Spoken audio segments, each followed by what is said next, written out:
And so a lot of the checks and balances that we think are so crucial when the state wields coercive and even fatal violence are absent in a lot of these extra-legal, non-state, and prison-based situations. So certain elements of the market emerge, but the politics and the governance doesn't necessarily emerge alongside that or at the same speed. Hello, I am Cody Ellingham, and this is The Transformation of Value, a place for asking questions about freedom, money, and creativity. My guest today is David Skarbek, Professor of Political Economy and Director of the Centre for Philosophy, Politics and Economics at Brown University. David's award-winning book, The Social Order of the Underworld, How Prison Gangs Govern the American Penal System, challenges the view that inmates create prison gangs to promote racism and violence. On the contrary, David argues that gangs form to create order and protection within prisons. His book explores prison governance and economics, and in many ways also asks us to look closely at the hierarchy and functioning of the world outside of prison. David, welcome to the show. Great. Happy to be with you. You know, I think economics is unlike most other fields. We start off with simplifications, toy models, and conventional wisdom, and instead of sharpening our understanding and updating these concepts as we go deeper, a lot of the time those initial simplifications stick, even among the educated public and the government. Whether it's the origins of money, the actual role of barter trade, the formation of nations, these questions often get given a treatment that doesn't reflect the nuance or history, perhaps because it's difficult to remove ourselves from the subject matter. We are fish in the ocean trying to study water.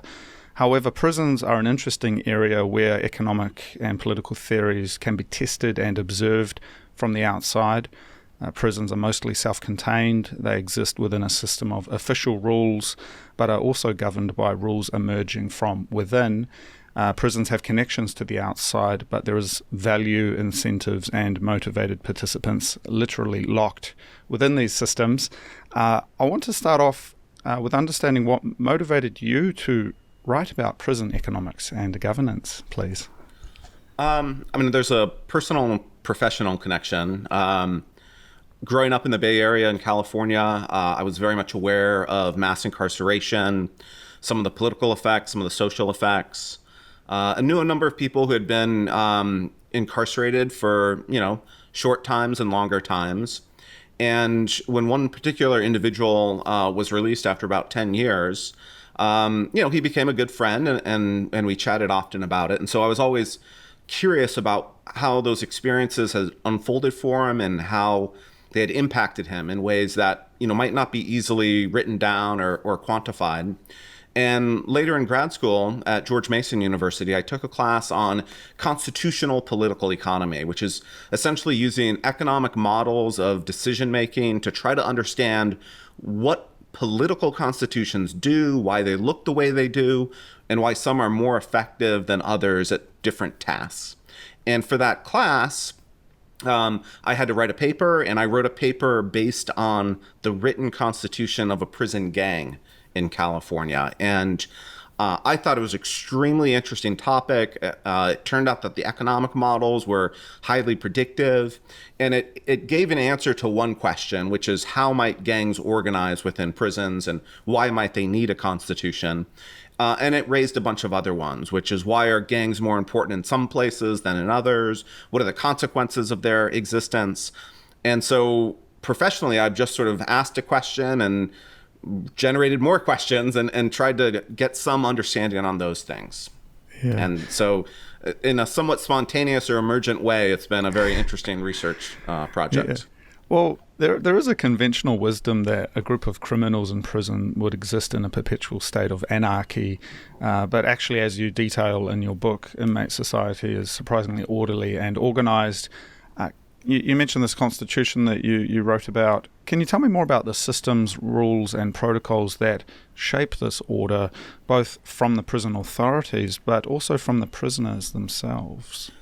Yeah, and the other professional connection to this is that public choice economists in the 1970s, primarily Gordon Tullock and James Buchanan, wrote a series of papers investigating the positive analysis of, the economic analysis of anarchy. So not is it like a good or a bad thing or a good or bad ideal, but like how might we think society and social order will exist in situations where the state doesn't have a substantial presence.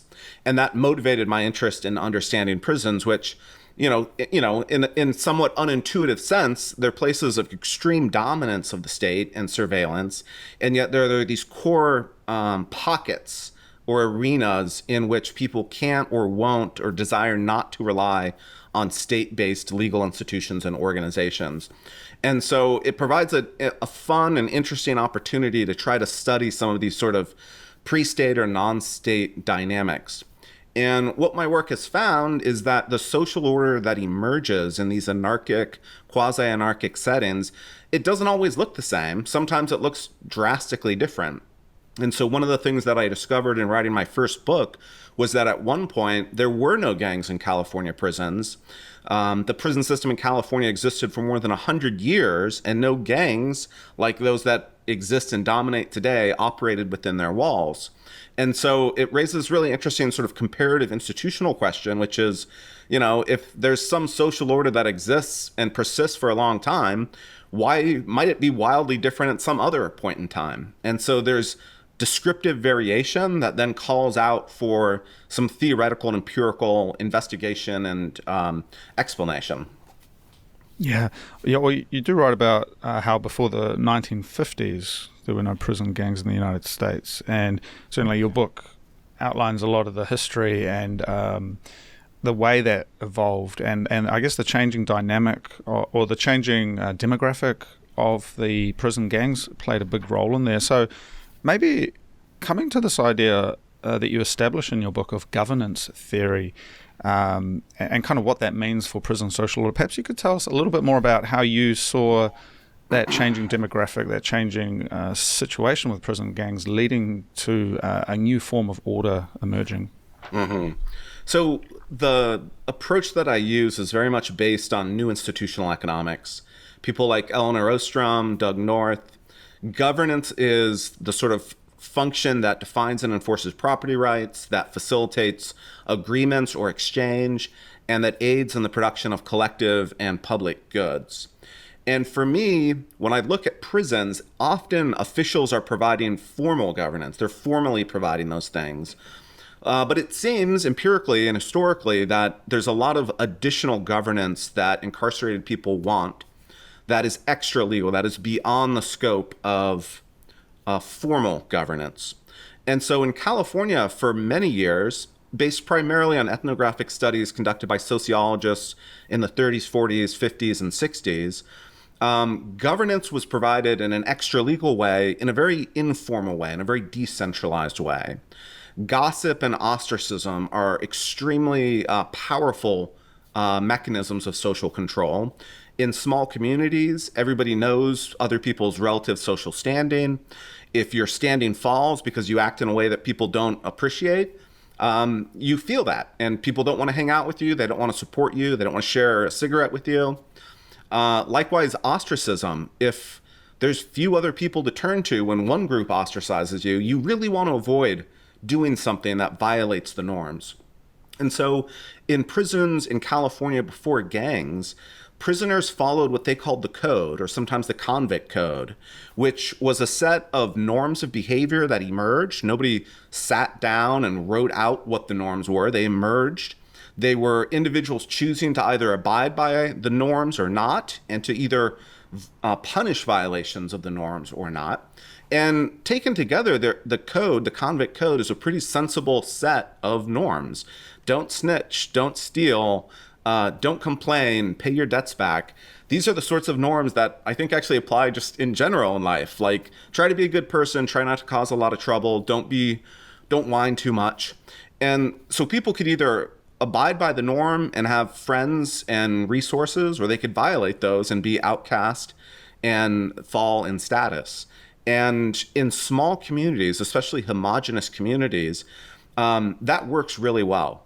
It doesn't require a lot of resources. It doesn't require a lot of organization. And so in small communities of homogenous people, norms tend to provide extra legal governance extremely effectively.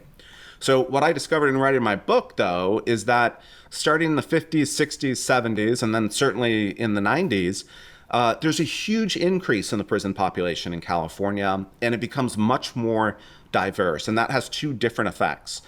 The first is that in bigger prison populations, the information cost of knowing people's relative standing just skyrockets. It's tough to know who's in good standing, who's not, and for what reasons, and how reliable that is. And so the threat of losing status kind of diminishes. It's not as powerful because there's just so many different people there. The second, in terms of homogeneity, is that prisons became much more racially and ethnically diverse during this period. And that had a few different effects. But one of them is that there's a lot less agreement on what constituted a violation of the norms, what constituted the severity of the violation, and then how does somebody come back into good standing. And as more people with different backgrounds, different cultures, different world experiences come into that collective conversation, it was less clear sort of who was right and who was wrong and when and where and why. And so it becomes much less effective as a coordination mechanism for informally or in a decentralized way enforcing the convict code. And so what I document in the book through historical and archival evidence is that chaos increases substantially in the 1960s during these periods of demographic change. And the violence that's increasing, the serious acts of violence that are increasing, the riots that are increasing are all signals that what used to work well doesn't anymore. And that is what motivated the initial founders, creators of prison gangs in California to in fact create those groups. Yeah. So you focused you focused on the United States, and certainly there's quite a lot of study on California, which I believe has the largest prison population in the US, right? And this governance theory that you develop is interesting because, correct me if I'm wrong, but my understanding is the commonly accepted frameworks are the deprivation theory and the importation theory, which kind of try to explain why these prison gangs exist for other reasons. But this governance theory that you've developed seems to encompass both this period of norms and then this move to prison gangs. And the governance provided by the norms was acceptable and that worked for a period, but when changing demographics came along, it then required a more formalized structure, and we got these prison gangs. Is that correct? Yeah, I think that's right. And one of the things that I find intellectually very appealing is a theory that's relatively parsimonious, but can explain a lot of different variation. And this theory seems to explain the California case fairly well historically. It seems to explain cross-state differences in the United States fairly well. And it also is actually a theory that was taken from economic historians who were trying to understand, the emergence of states in Europe hundreds of years before. And so there's a sense in which it's a radical out of sample prediction of the ability of new institutional economics to explain when we have more decentralized and more centralized governance institutions in operation. So that for me intellectually is very satisfying. I think that it's a high virtue that it has that adaptability. And criminology is a field that I've spent my entire career engaging with and have much appreciation for, but it's a field more than a discipline. So there are people from many different disciplines, many different departments writing about topics in criminology. And the explanations, therefore, are much more varied than you might expect within a single discipline. And there are ways in which the explanations are undisciplined, in that they don't seem to be a part of a broader intellectual architecture to explain some particular set of outcomes or institutions. Yeah. Well, what was interesting to me as well, this coming back to the idea of private property, of protection, of structures that help promote order. You write, if I go to a store and purchase a bicycle, then it's legally mine. However, if I do not invest resources to secure it, then it won't be mine for long, especially if it's left unlocked. And you also write, unlike normative theories of who should have property rights over something, the positive theory of property rights looks at whether someone can actually enforce a claim. And I think there's something almost there's something quite profound about the prisons as a site of study, because they're a site of, in a sense, a pure physicality. There's these like very strong, athletic men confined into small spaces, and so you almost get a distillation of what would otherwise be a very dispersed effect maybe out here in the free world, and that's very interesting to me, because that aligns with what you've said about states as well, and the kind of the connection there with the monopoly on violence. Who has the biggest stick, who's stronger, who can physically overwhelm someone else. That kind of rule of the jungle kind of comes into this.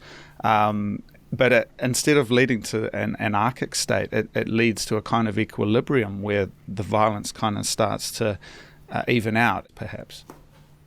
Yeah, I think that's right. And there's a sense in which the potential for chaos and serious violence creates a huge benefit if you can find ways to avoid it. And so the people actively involved are really caught in the crosshairs far more than us mere observers in terms of the sharp costs and benefits of being able to avoid some of these situations. Prisons themselves are also extremely interesting to me in terms of sort of game theoretic studies of conflict, because there are four characteristics that define them, either through practice or by definition, that are really uncooperative, that should lead to really uncooperative predictions. So there's a selection effect in who goes to prisons. There are people charged with or convicted of crimes. It's not just a random pull from the population. There's also a selection bias in that it's disproportionately people from disadvantaged socioeconomic and minority communities who maybe have access to less education, fewer resources, fewer ways to invest in producing cooperation. There's no choice who your neighbors are going to be in prisons for the most part, so you can't select into cooperative relationships. And there's very few exit options available in the prison setting. So the threat of exit to generate better or more cooperative outcomes is absent. So in each of those four ways, prisons are quite different from society more generally and point in the direction of there should be less cooperation happening there.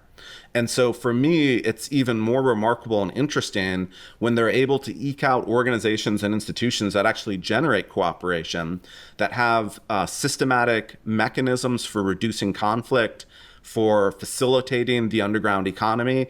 All of those are sort of even more impressive given the disadvantages in which those people find themselves. Yeah, the other thing that's really interesting is this emphasis on trade and productive economy that you develop. And if we look at, say, subjective preference, you're right. Criminals, like all people, respond to incentives. However, I mean, these happen to be their own incentives. And, in the privation of prison, there is a demand for things like illicit drugs that maybe from the outside it would be easy to criticize, but if you look at it from a subjective point of view, that's what these people need to pass the time. And so there is an economy that emerges, and you write quite extensively on how these prison gangs help regulate and in fact enhance that economy. It's a kind of public good within the prison system to enable trade to take place. So maybe you can tell me more about some of the economics and the trade aspect that you discovered. Yeah, and almost universally, when we study incarcerated populations, there are underground economies. And it's difficult to get access to the underground economy, but everywhere we look, the very first article in economics and one of the first ethnographies of prison life is the economic organization of a prisoner of war camp by a guy named R.A. Bradford in the 1940s, who was incarcerated in one. And what he finds is what dozens or if not many more studies have replicated, which is that these economies, these markets emerge, and people have a demand, and there are entrepreneurial people who find ways to call forth supply into the underground economy. In California, in the context that my first book studies, which is basically the 1960s to the 2000s, drugs, alcohol, tobacco, tattoo equipment, cell phones, these are all things that many incarcerated people want access to that are contraband. And in fact, prison rules prohibit a wide range of goods and services. They prevent exchange amongst incarcerated people themselves. But that doesn't stop the fact that there's a demand and willingness to pay and a profit opportunity available for an entrepreneur who's able to sort of connect buyer and seller. And so what we see in California and in prisons across the country and around the world through time are markets for these things. And they're executed in different ways. But there's a sort of relentless there's a relentless ability to make these markets happen. And the scarcity is greater than it is on the street. So I think drug prices are typically anywhere from 4 to maybe 6 or 7 times the price on the street. So there is more scarcity there, but it's getting in. And whether I speak to incarcerated people or prison officials, they all say, there's no way to stop it. We can't make prisons these sealed places that can't get access to resources in the underground economy. And of course, once these markets are in operation, and certainly on any scale, there are important questions that are raised, more general questions, which is, how do we avoid conflicts? And when those conflicts arise, how do we resolve them? Is it always violence? Or can we find ways that are, less destructive of the rents that we're getting through some other mechanism? Can we find ways to adjudicate peacefully? And that's what the Convict Code did at one point. In California, that's what gangs did later. They said, we're going to resolve disputes, and that's going to, if not eliminate, reduce the amount of violence that's used. Yeah. Well, again, there's some very interesting connections with political theory around the role of the state, and that here, as you write, for illicit markets to operate effectively, there has to be an arena in which inmates can resolve commercial disputes. If an inmate owes someone money, the lender can work with their gang to be paid. And this certainly resembles the court system or the role of the state in enforcing contracts and that sort of thing. And this is very interesting because we're seeing this instantiation of this hegemonic relationship that we would see out, with the government of a country. We're seeing that emerge again here in prison walls, and that is fascinating, right? To see that same thing emerge. It's extremely interesting. There's a sort of small literature of people studying trade beyond the state, stateless exchange. And there's some classic studies that look at this in the context of the sort of so-called free world outside of prisons. And it is pretty remarkable.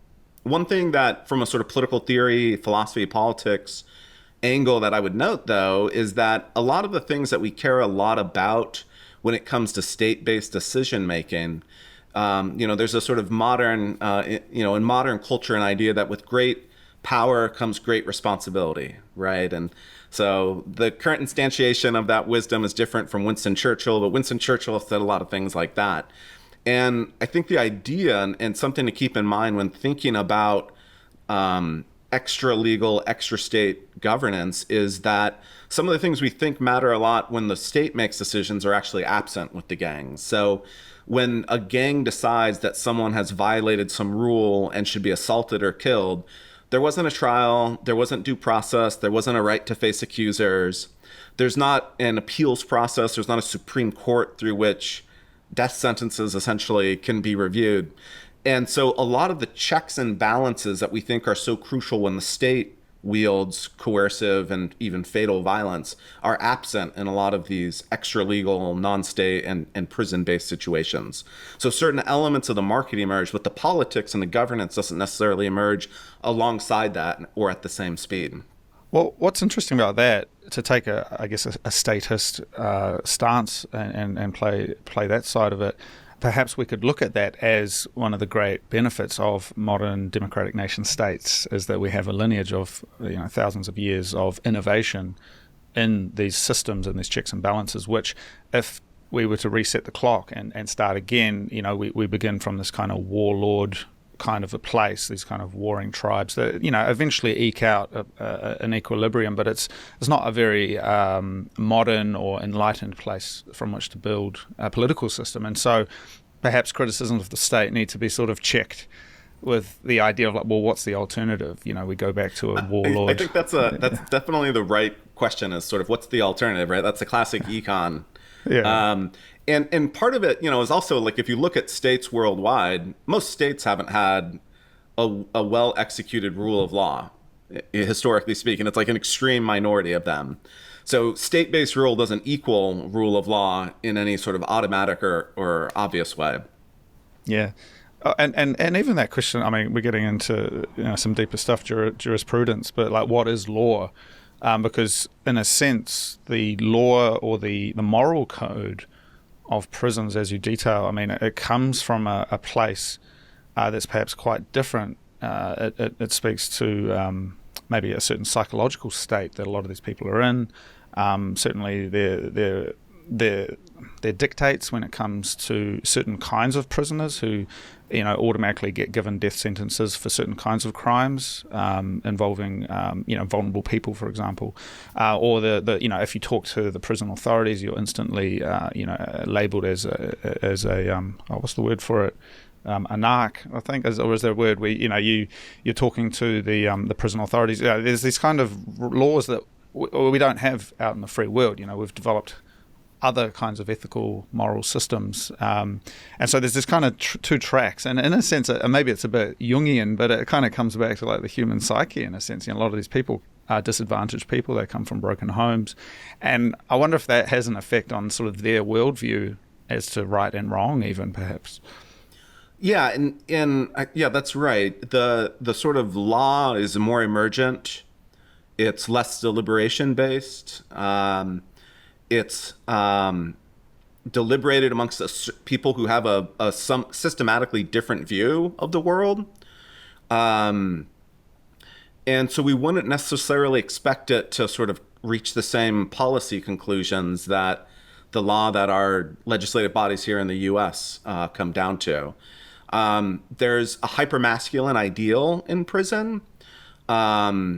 That is just it's not not consistent with rule of law, and as you mentioned, there are certain crimes for which you have in essence forfeited your rights in the sort of prison system of maybe not law but legal order, and so it emerges. It's much more tribal, right? It's not customary law, and in fact, when I finished my book and then started reading about clan-based societies, it looks a lot more like clan-based society. There's collective responsibility. There are, depending on the clan, certain religious beliefs that largely influence what the law is amongst those groups.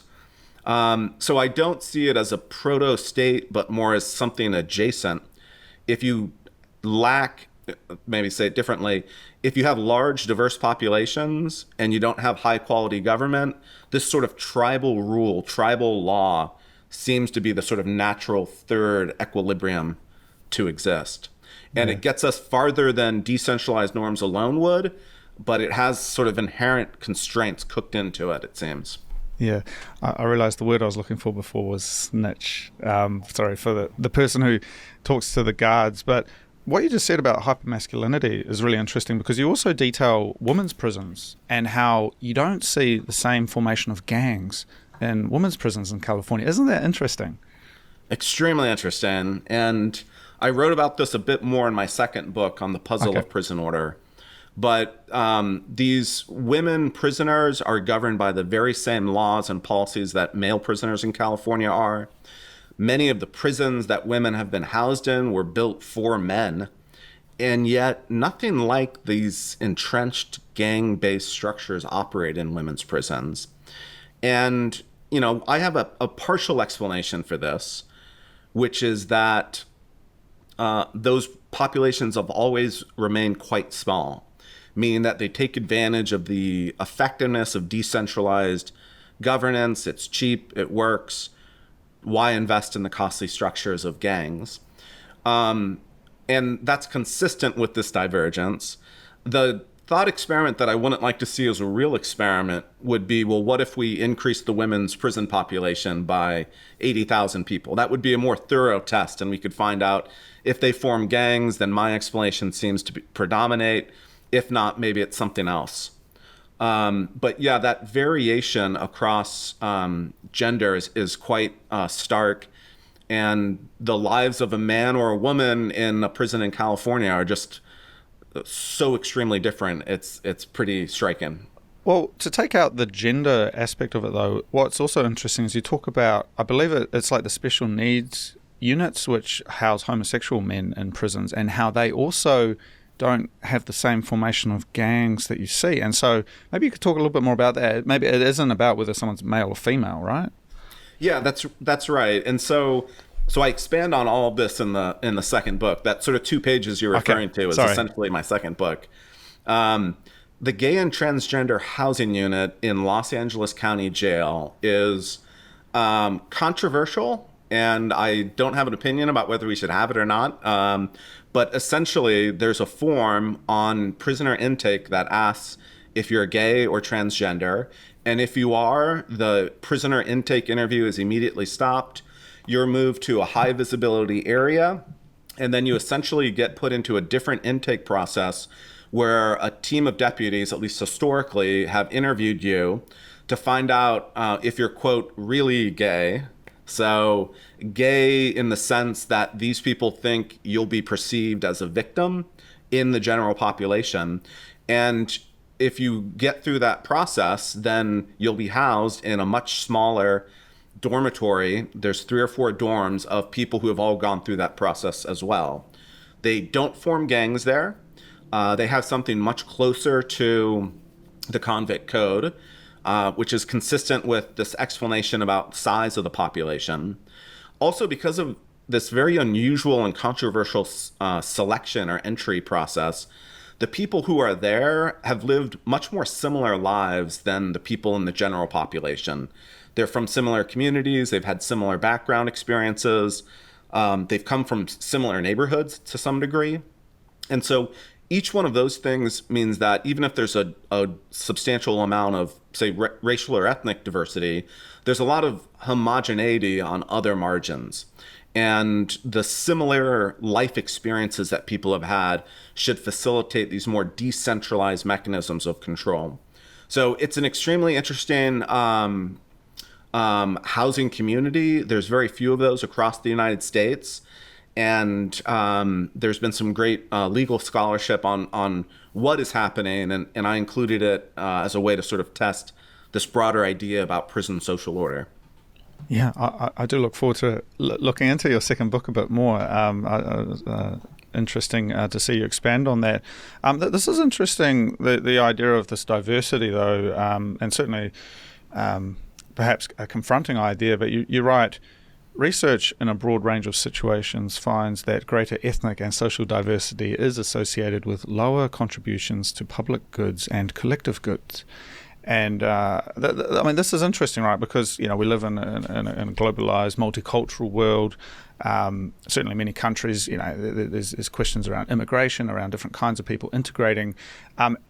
How do you interpret that? I mean, it could perhaps be a bit confronting for some people, this idea that actually lowers the public goods and these kind of communities, perhaps.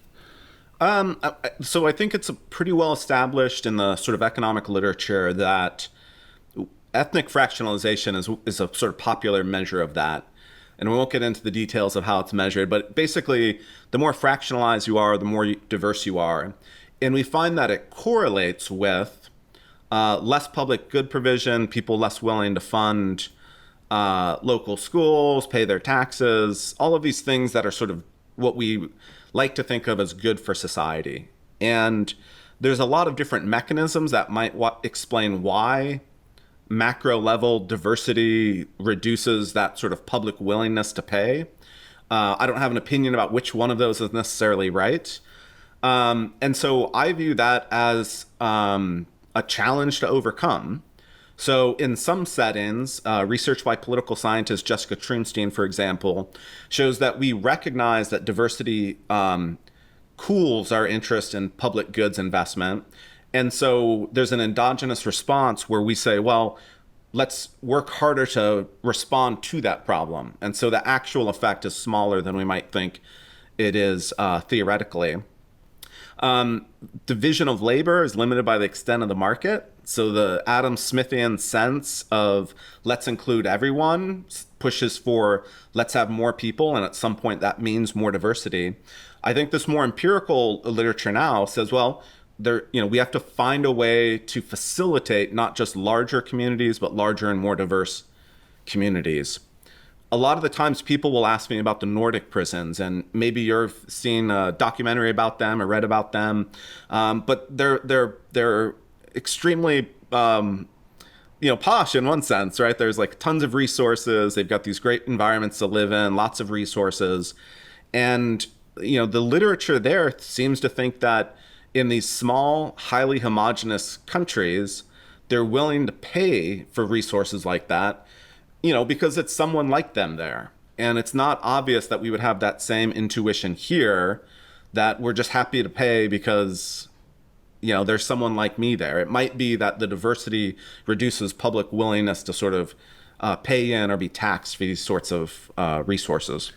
Yeah, that's interesting. I wonder if there's nuance here, because I did a little bit of research. I'm from New Zealand originally, and I did a little bit of research just comparatively, looking at the New Zealand prison situation. And at the end of the day, I mean, there is racial differences, but New Zealand, it's an island country. It doesn't share any land borders.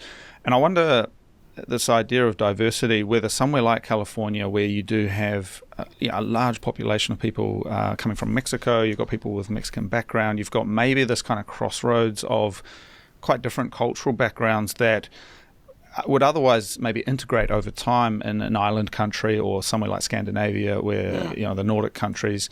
I wonder whether there's a nuance here where this idea that ethnic and social diversity can be countered through institutions such as schools that actually bring children together from different backgrounds, and they start to kind of become, even though they might have like an ethnic background that's different, they kind of start to form around norms of identity, of belonging, whereas somewhere like California, where maybe there's a large immigrant population, there's a lot of people coming in from Mexico, South America, Latin America, whether that all feeds into this kind of mix of kind of incompatibility, different social backgrounds, perhaps.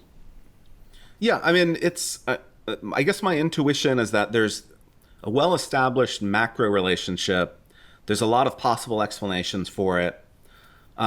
Social capital plays an important role here at some point, where we have bonding social capital, where we establish more connection with the people who are like us, and then there's bridging social capital, where we're connecting with people from different groups, from different backgrounds.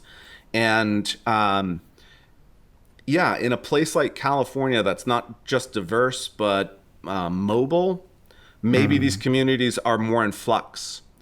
And what we see when we look at the sort of extreme other side, so there's Lisa Bernstein has this famous paper on Orthodox Jews in the diamond trade in New York. And the homogeneity there is community, it's religion, it's business.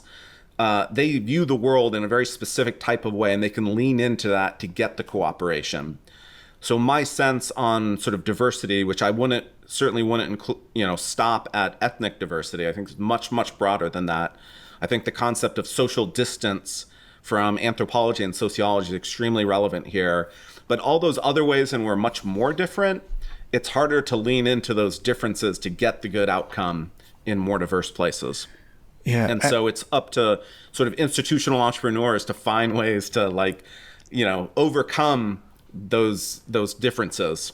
Well, would it be true to interpret that statement, though, this idea that maybe in the 1960s, 1970s, when there was an increasing diversity, that's when there was increasing challenges within the prison system.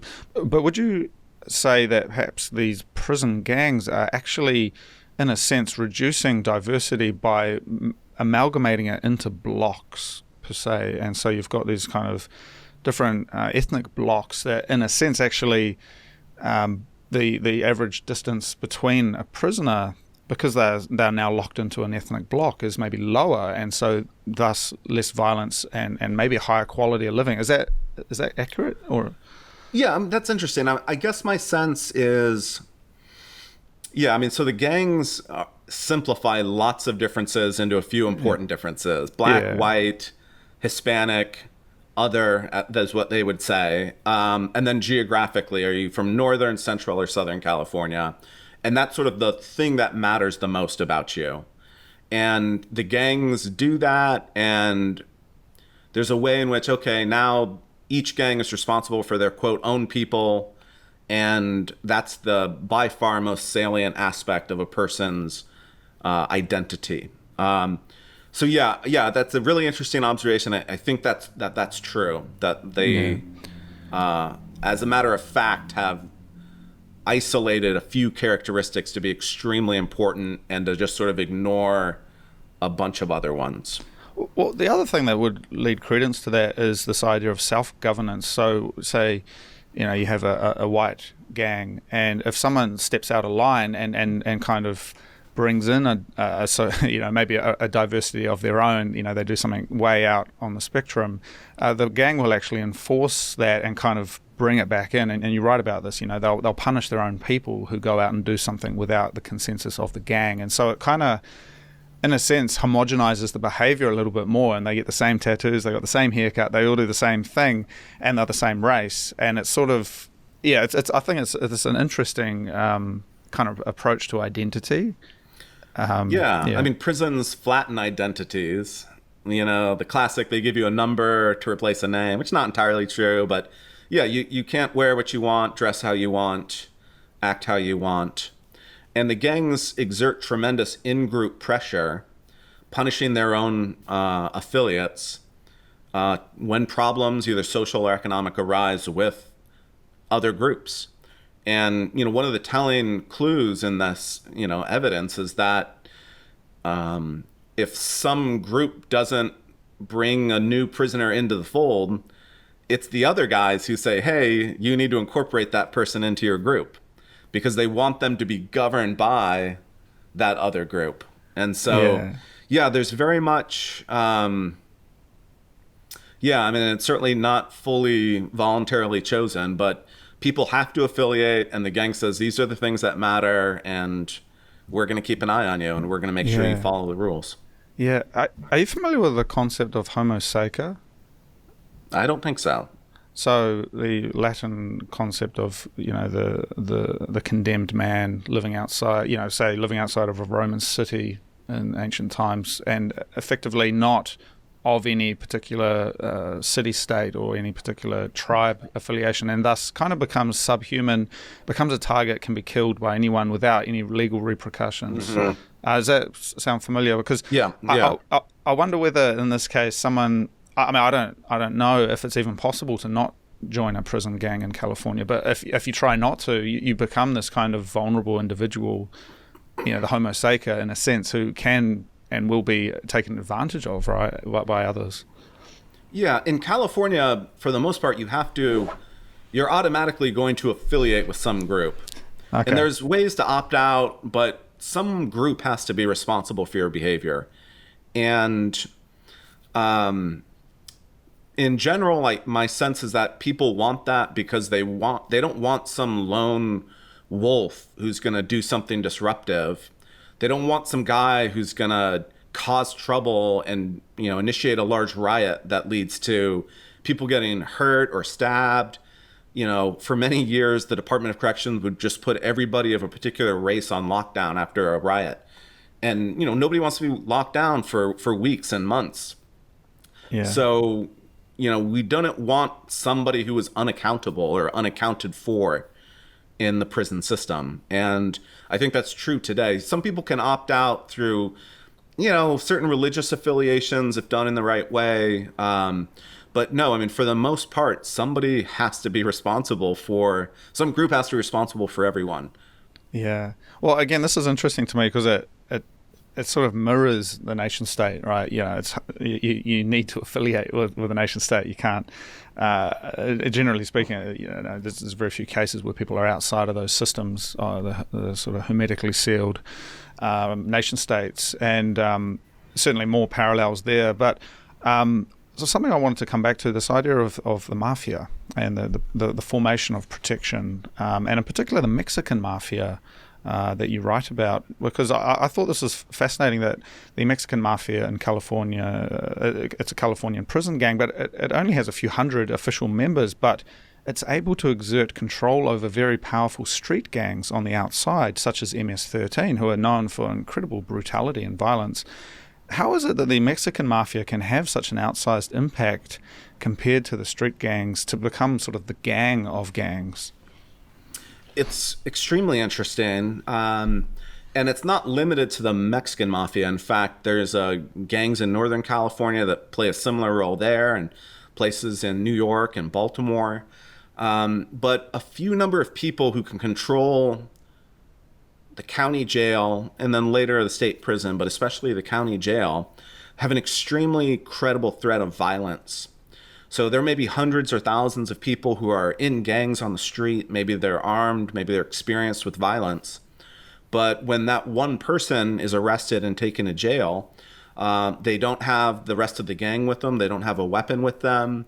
They may not be knowledgeable about the structure and the organization, the architecture of a jail. And, a handful of well-organized and well-armed prison gang members can basically say, when you get here, if you haven't done what we've said, if you haven't paid our gang taxes on your drug sales, we have a list. And they had lists. And now that things have gone digital on phones, it's even easier to keep and communicate and update lists.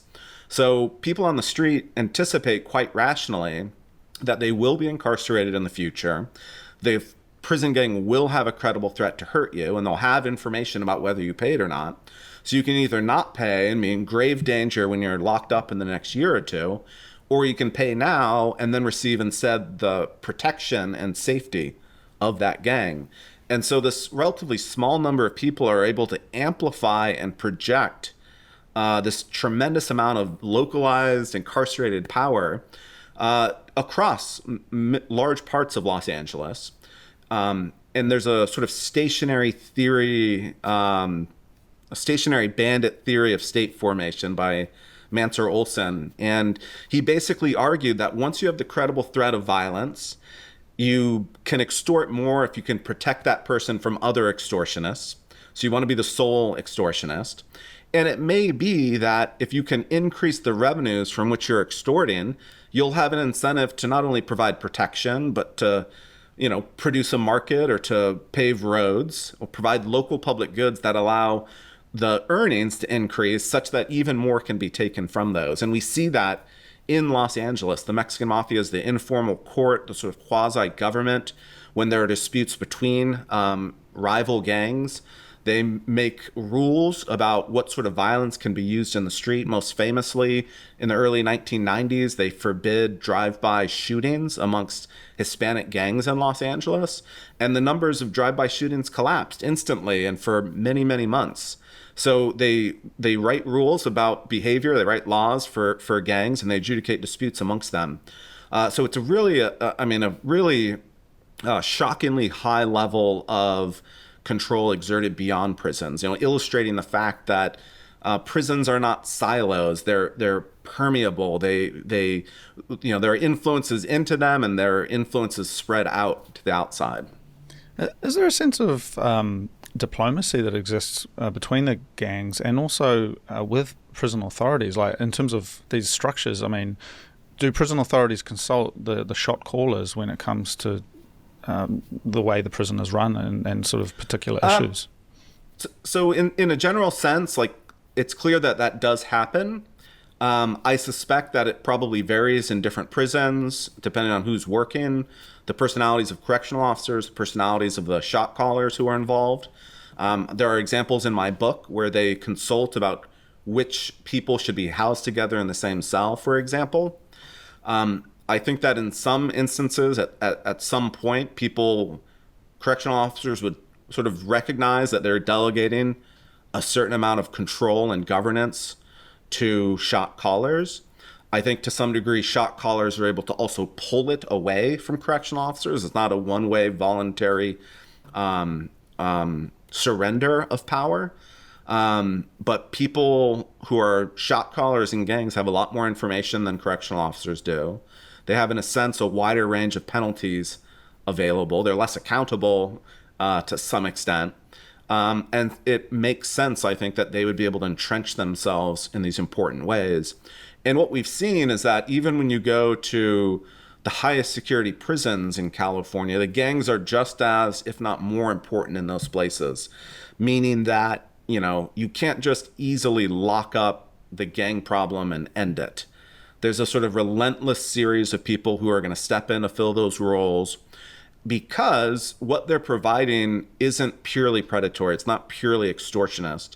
What the gangs provide is more safety in a dangerous environment, a way to adjudicate conflicts in communities where those things are real and have really negative consequences.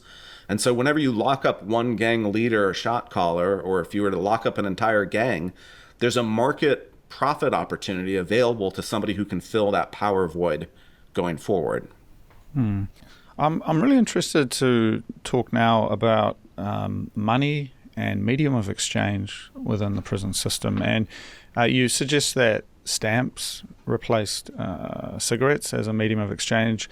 Yet also my impression from the book is that dollars also really important in the prison economy. Can you tell me more about the trade, the actual medium of exchange, and how money works within prisons?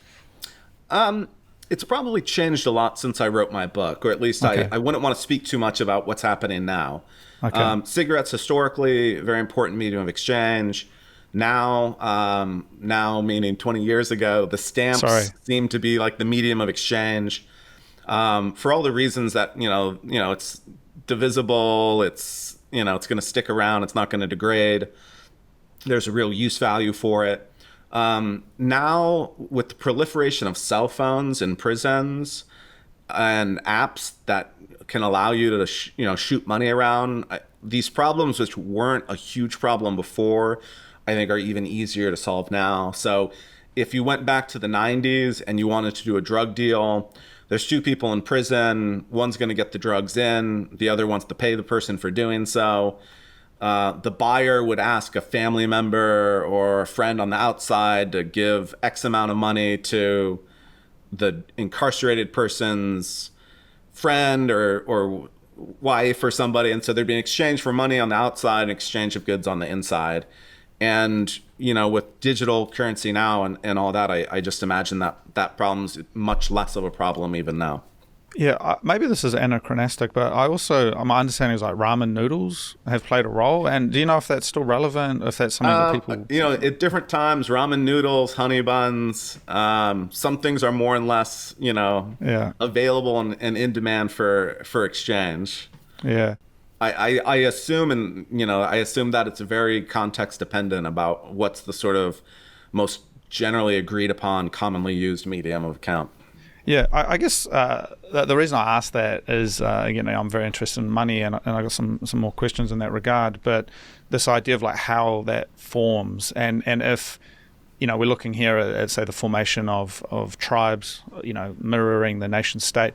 Also wondering whether, some of these other attributes of monetary systems or central banking, et cetera, if we can see analogies. And like, for example, if we were to take ramen noodles as the medium of exchange in a certain prison, what would it mean for the prison authorities to increase or decrease that supply, and what would the impact of that be? These are hypothetical questions, but certainly interesting to me, how the emergent nature, the emergent way that money is decided on within a certain context is quite interesting.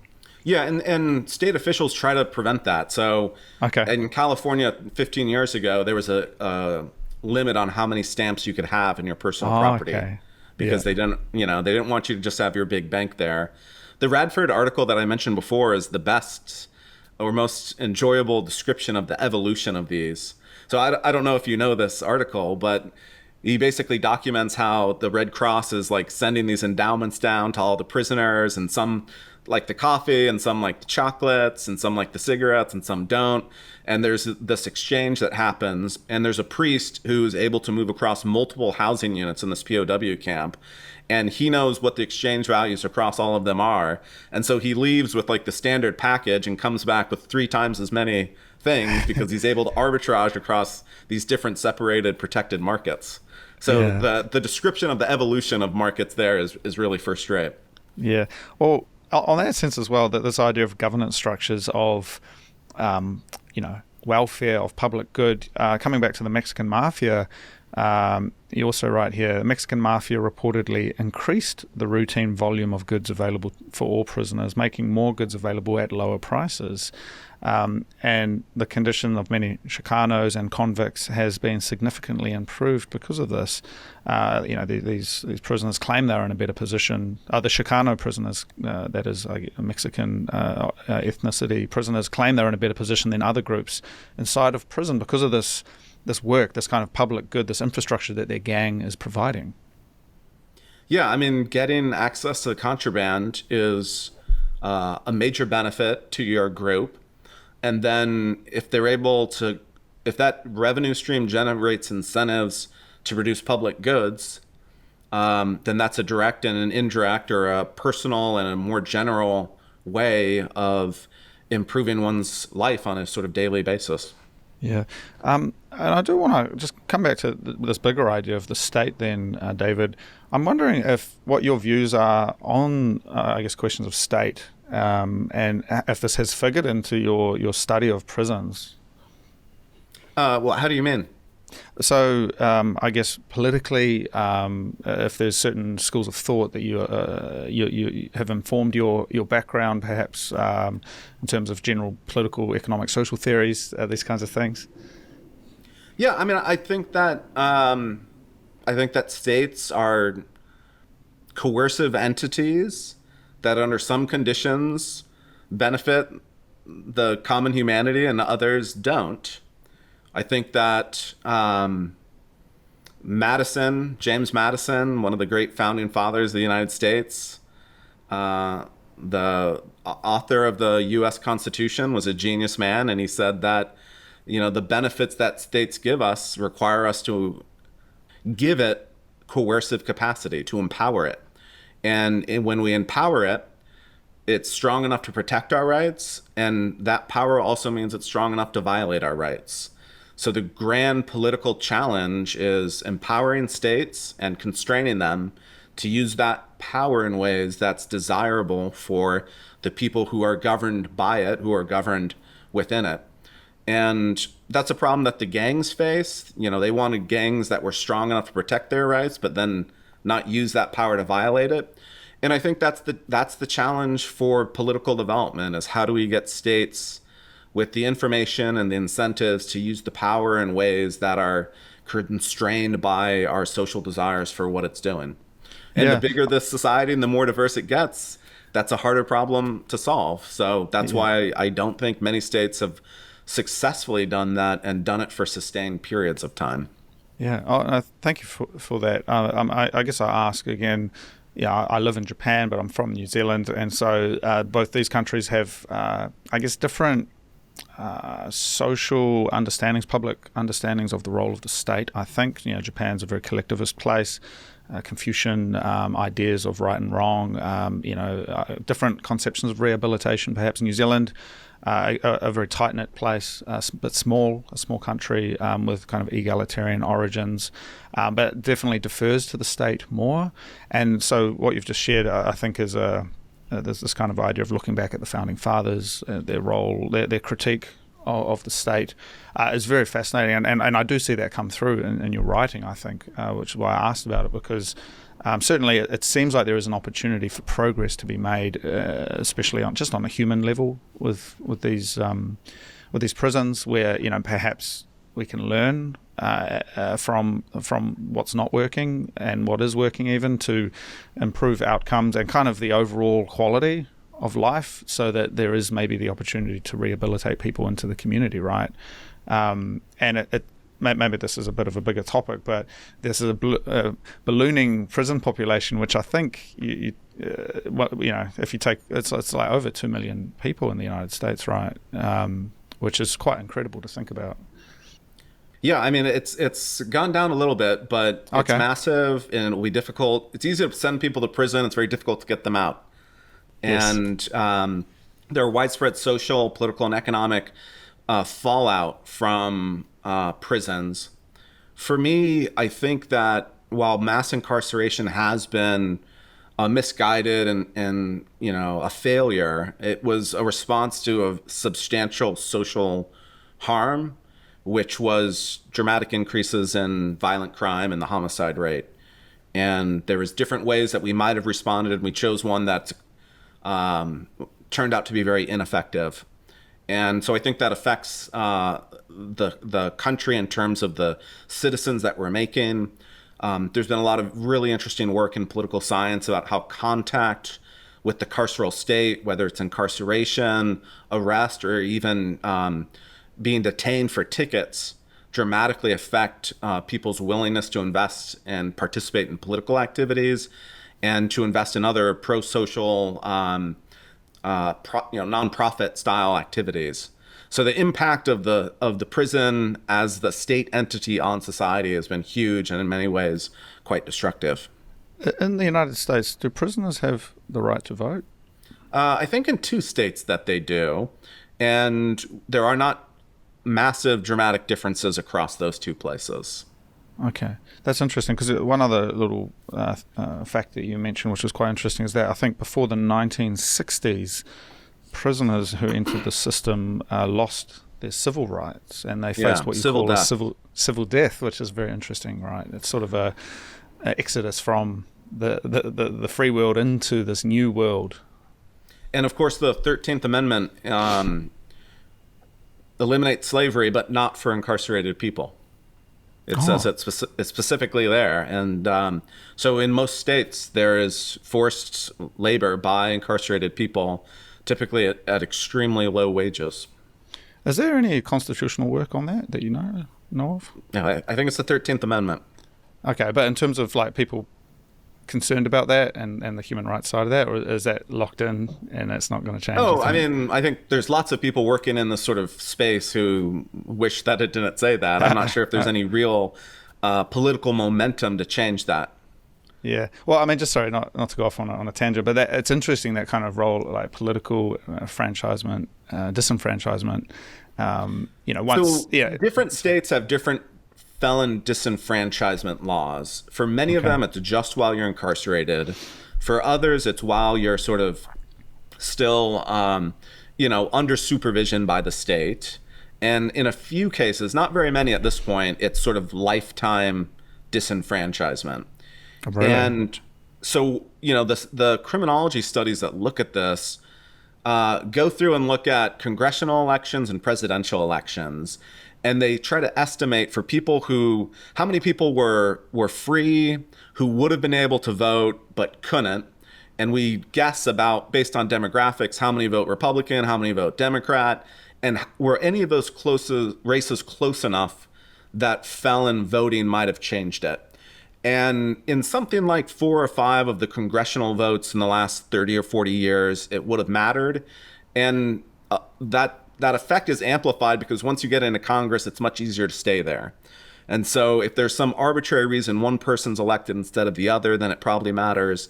And then in 2000, Bush and Gore was decided by an extremely small number of people in a very localized place in Florida. And it's quite plausible that if felons could have voted in Florida at the time, we would have had a different president elected. So these 2 things do have a pretty substantial impact. Yeah, I'm curious. Again, the United States situation is interesting that, you have these kind of parallel structures forming, and perhaps on the rehabilitation side, reintegrating with political structures, civic structures of the free world would be an interesting area of exploration. I'm sure there are people looking at this, but, losing all, you would almost feel that the prison gangs and the mafias would, they offer more perhaps, and so you get recidivism and people coming back into the prison system and not being able to escape that cycle potentially. Yeah, I think that's true of a lot of different places where mafias are important. There's a tension or a pull from the state to the mafia. The state doesn't want you to just pay their extortion; they want you to turn to them for governance. Yeah. So there's competition over the sort of civic location of people's minds. Yeah. Well, and I mean, just on that note of the state, the other thing that sort of stood out to me, this idea of the tribute of the tax. It seems that we end up at this number of about 10 to 30% it's not enough to like fully shut down and destroy the productive base, but it's also, it is still extracting. And that number seems to be the same whether it's a prison gang or the nation state, which is very fascinating to me. It goes back in time, right? All the way. Yeah, I mean, I think, there's an overly simplified idea about supply side economics where if you tax too high, people earn less because they don't want to pay it. And you can sometimes increase your total tax revenues by reducing the rate because people will still earn a lot and they're happy to give you less over more when you take more over less. And I suspect that there's something like that going on. Yeah. Just the final topic, David, I would like to explore, if that's okay, please. Moving beyond the context of prison economies just a little bit, I'm very interested in political economy broadly, and in particular the technology of Bitcoin. Is Bitcoin something you've encountered before? I mean, could you just give me an idea roughly if you know much about Bitcoin before I ask a few questions? I've got some Ethereum and some Bitcoin in an account, and beyond that, no, essentially nothing about it. No, okay, well, look, let's boil this down into some principles then. For me, anyway, I see Bitcoin as a new logic of payments. There's no way to undo or reverse the transaction without consent. In principle, Bitcoin cannot be confiscated. It can exist in secret.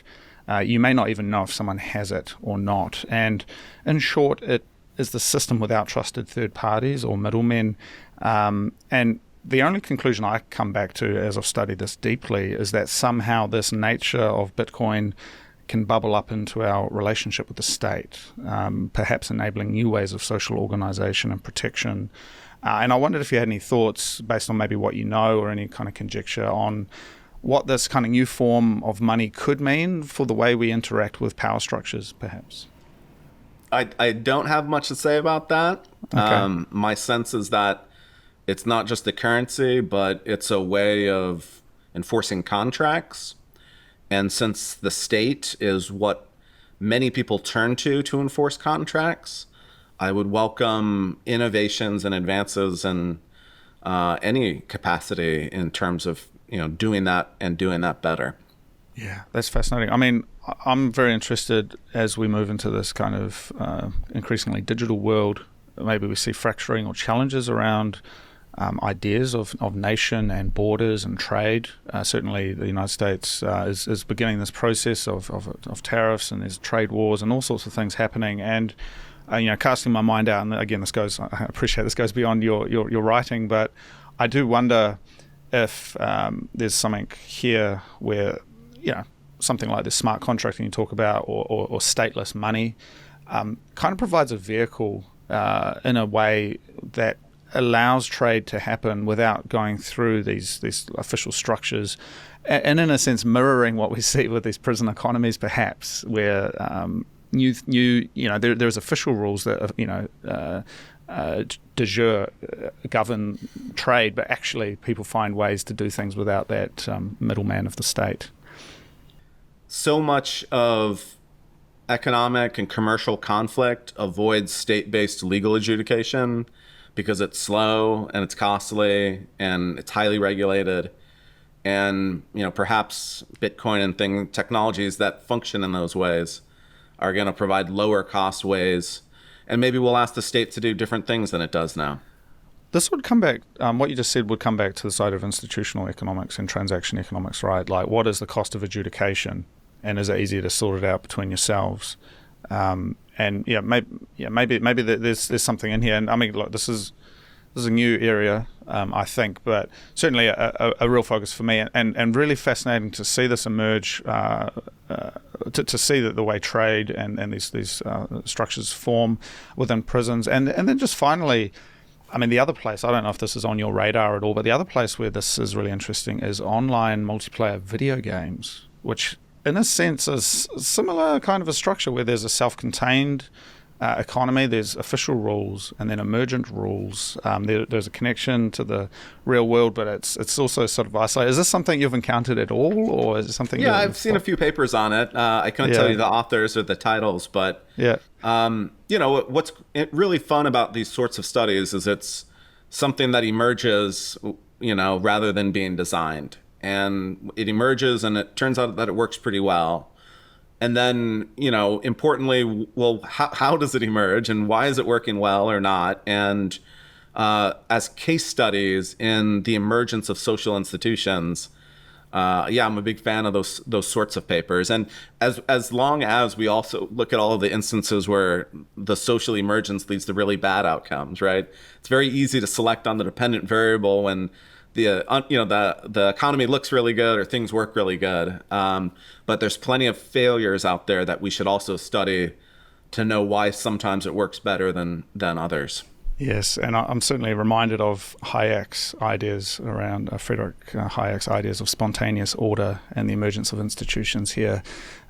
It's not the kind of thing that we could design. It just happens naturally from people collaborating and working together.